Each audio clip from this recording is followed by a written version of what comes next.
Ambon sejauh di udah mulai ya.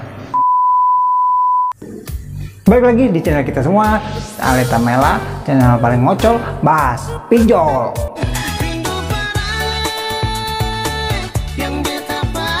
Hai, apa kabar semua?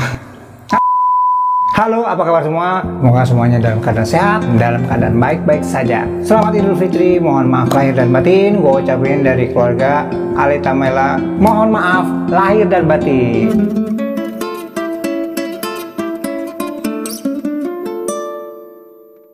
Ini gue mau ngebahas tentang kenapa sih asal muasalnya orang bisa galbay. Apakah masalah finansial ataukah masalah orangnya malas bayar? Kita akan bahas di sini. Galbay. Jadi proses dari pinjol akhirnya gagal bayar. Galbay.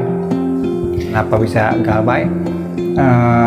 Kalau menurut gua, kalau misalnya kita minjol kan sudah ada prepare sebelumnya kita minjol, akhirnya kita dapat cair dananya, kita sudah bisa mikirin bagaimana bayarnya, bagaimana cicilnya, lu sanggup nggak setiap bulannya, ya kan? Udah harus berpikir seperti itu. Kalau nggak berpikir seperti itu ya bisa boncos lu nya, bisa kacau keuangan lu, jadi bagi-baginya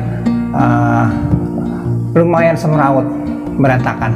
Jadi lu harus udah menyusun rencana untuk membayar pinjol tersebut supaya nggak tertati-tati, terbengkalai, ya tertati-tati seperti yang tadi sudah gue bilang, supaya pembayarannya bisa lancar, bisa smooth, lancar. Jadi nggak akan ada masalah dengan pembayarannya dari pinjol tersebut, dan lu bisa melanjutkan hidup dengan wise. Tips dari gua, actually kalau misalnya bayar pinjol, jangan memberatkan satu pihak. Udah terberatkan atau terbebani, lu akan susah ke depannya. Jadi istilahnya gini, lu siapin dananya, dana untuk pinjol tersebut. Pinjol ini untuk makan, ini untuk sewa rumah, kalau bagi yang sewa, ini untuk kredit, ini motor, mobil. Kalau semuanya sudah termatang gitu ya, jadi lu bisa bayar pinjol itu dengan enak, nggak susah amat ya. Jadi lu nggak menyusahkan banyak orang, nggak menyusahkan debt collector, tukang tagih, fit kolektor. Makanya tadi itu gue bilang, sebelum pinjol lo harus sudah merencanakan dengan baik.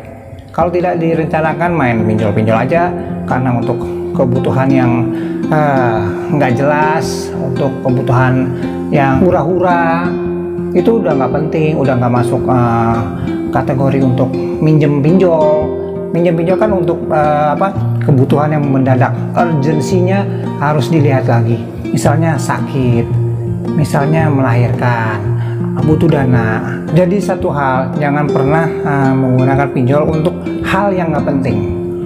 Itu bisa merepotkan, memusingkan nanti tukang tagih, debt collector atau field collector.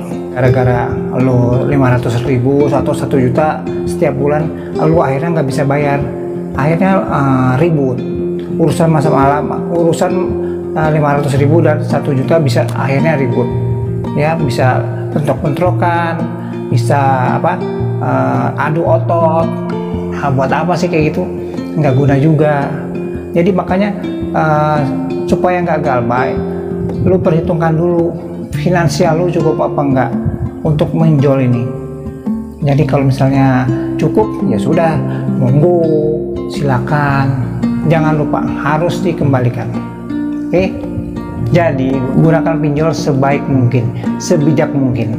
Jangan menggunakan asal-asalan, supaya tidak bikin konflik kepada sesama kita orang Indonesia.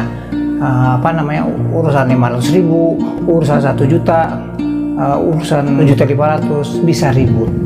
Jadi itu kan nggak sehat. Jadi buat lu semua yang masih ada tanggungan pinjol, selesaikan segera, jangan pakai lama. Kalau misalnya mau pelsus, pelunasan khusus, langsung langsung pelunasan khusus ya. Jangan pakai nunda-nunda, langsung dibayarkan. Karena itu apa? Riba, men. Riba.